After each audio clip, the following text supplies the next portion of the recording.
This is an address to the President of the United States and to the Governor of the State of Florida, with a request for protection and for accountability of individuals whose actions raise serious questions regarding compliance with the law in accordance with the Constitution of the United States of America. What is happening in Broward County Court cannot be ignored.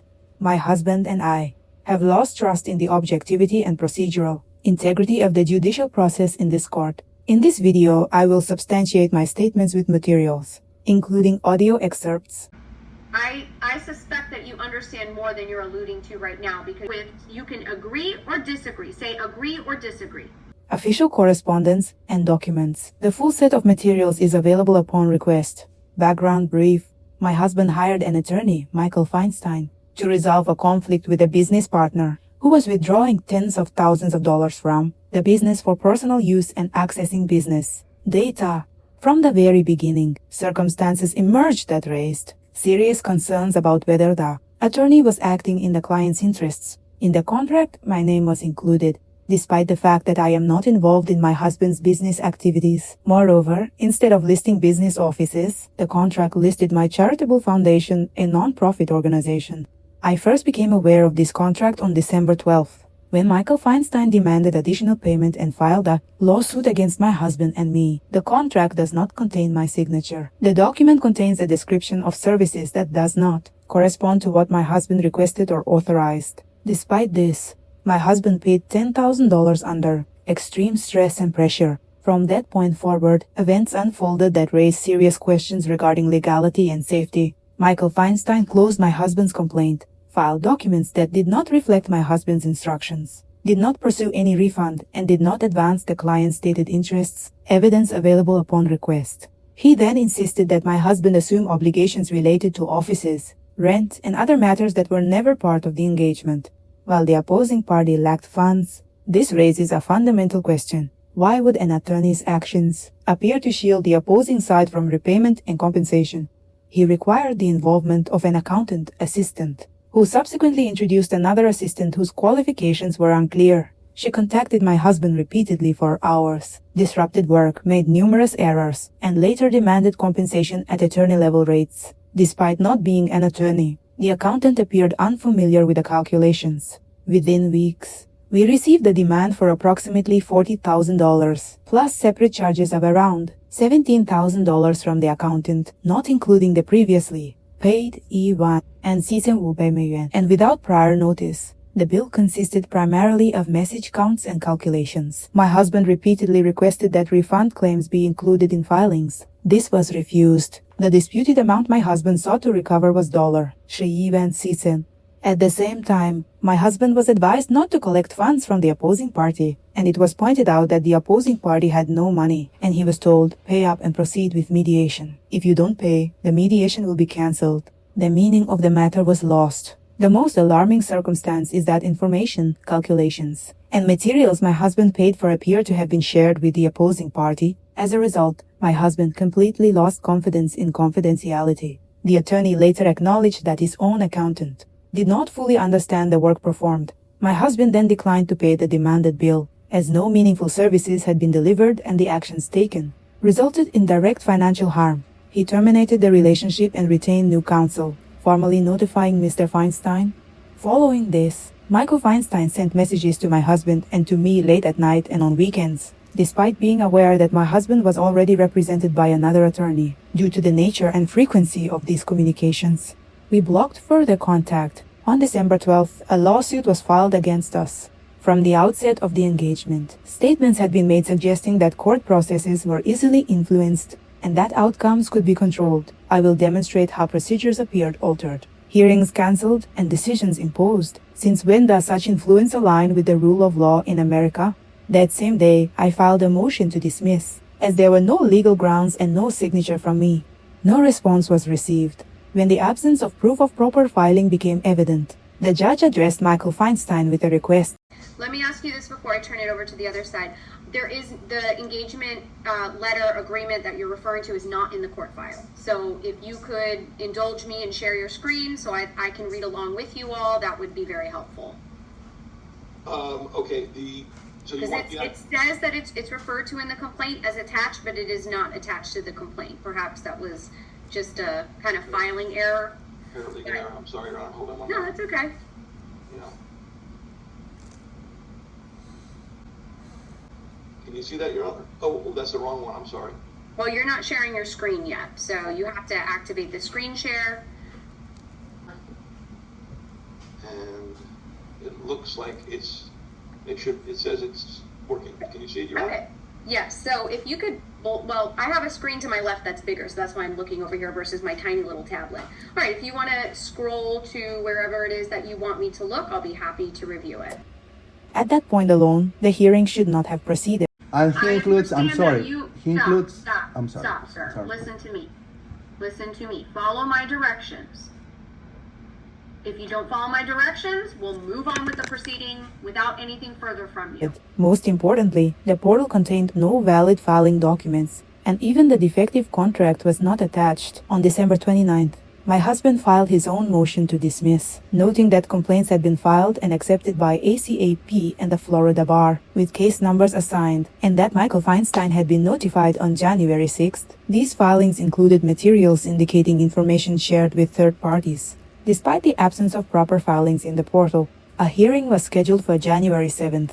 January 7th hearing. During the Zoom hearing, Is not within the purview of this court. We don't deal with ethical issues here in this court. That's not what the court system does. As a judge, have any authority to decide whether someone violated an ethical rule, okay?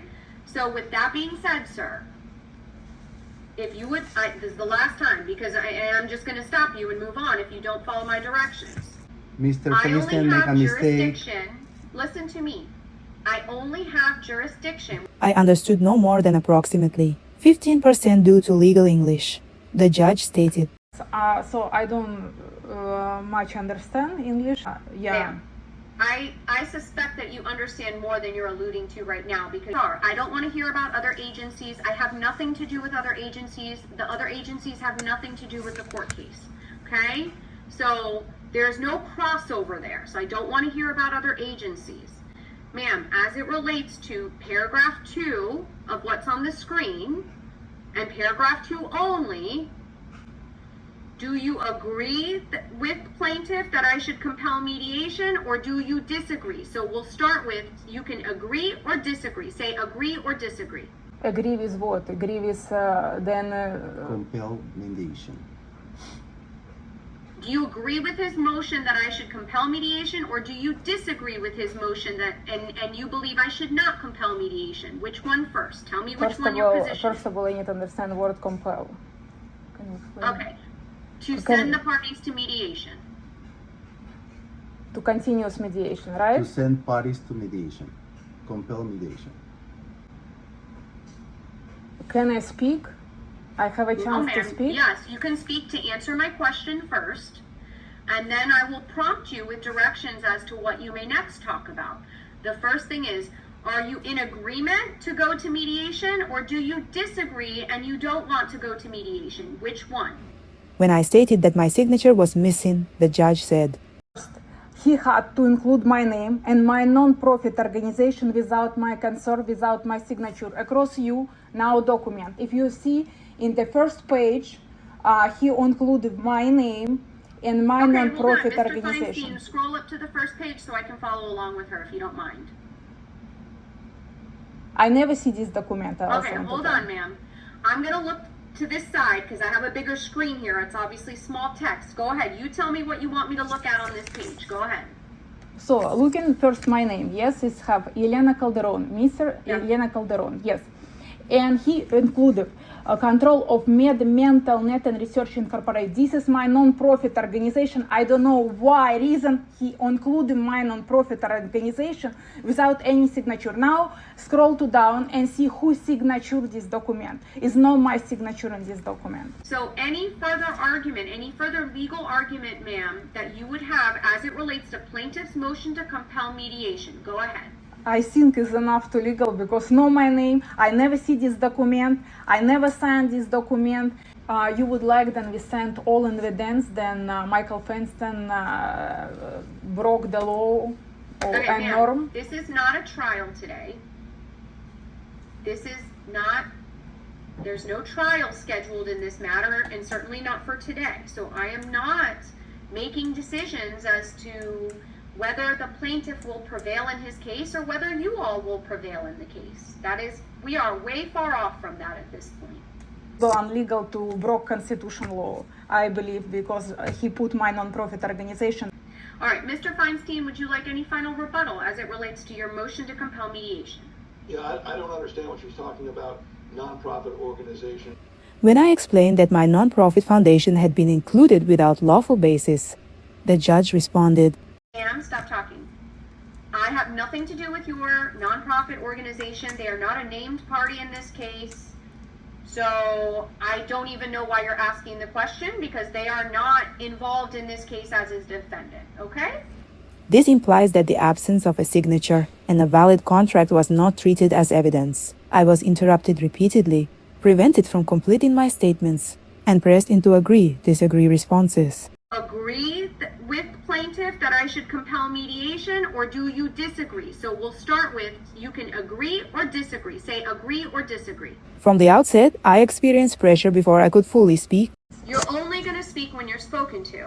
I can tell you right now, if you cannot control yourself, and if you cannot treat the proceeding as the formal proceeding that it is, and if you can't stop interjecting the way that you're doing, then we'll stop everything, and I'm going to reset it for you to come in person so that you can sit with my deputy next to you, and perhaps that might impress upon you the formalness of this proceeding. While Michael Feinstein was allowed extensive time, without clear legal grounds, I remained included in the case. The following day, I prepared substantial evidence for my husband and a separate evidentiary submission for myself and filed both with the court.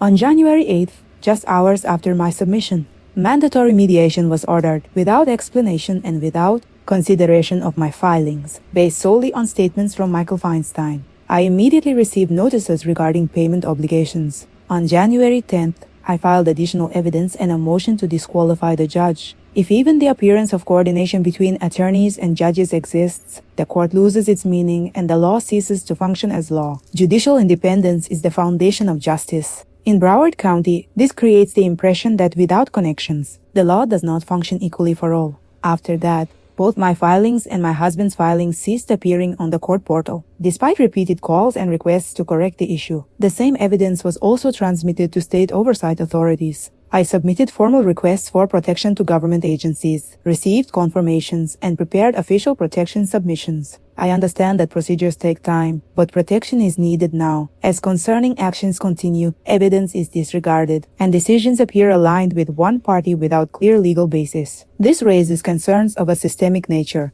Closing. Dear Mr. President, dear Governor, and authorized officials, I respectfully request immediate review, protection, and intervention. My husband is a dentist with over 14 years of practice, whose offices have served tens of thousands of patients. I am a computer systems engineer, artist, and author with psychological and spiritual education. I have created projects beneficial to the United States, and I am developing a large-scale emotional intelligence initiative. I founded a charitable organization and have helped thousands of people. Now I ask for assistance from those whose responsibility is to stand on the side of justice. The central question remains: who will compensate the psychological and financial harm inflicted on my husband and our family? In 2 weeks, I prepared over 250 pages of evidence and analysis, often at night. Because otherwise the pressure of this process becomes overwhelming, I ask for protection and timely intervention. By holding accountable those who have exceeded the limits of their authority, you will protect not only us, but many others who may already be affected by similar practices. Thank you for sharing this video and for your perspective on what actions you believe are necessary. Thank you.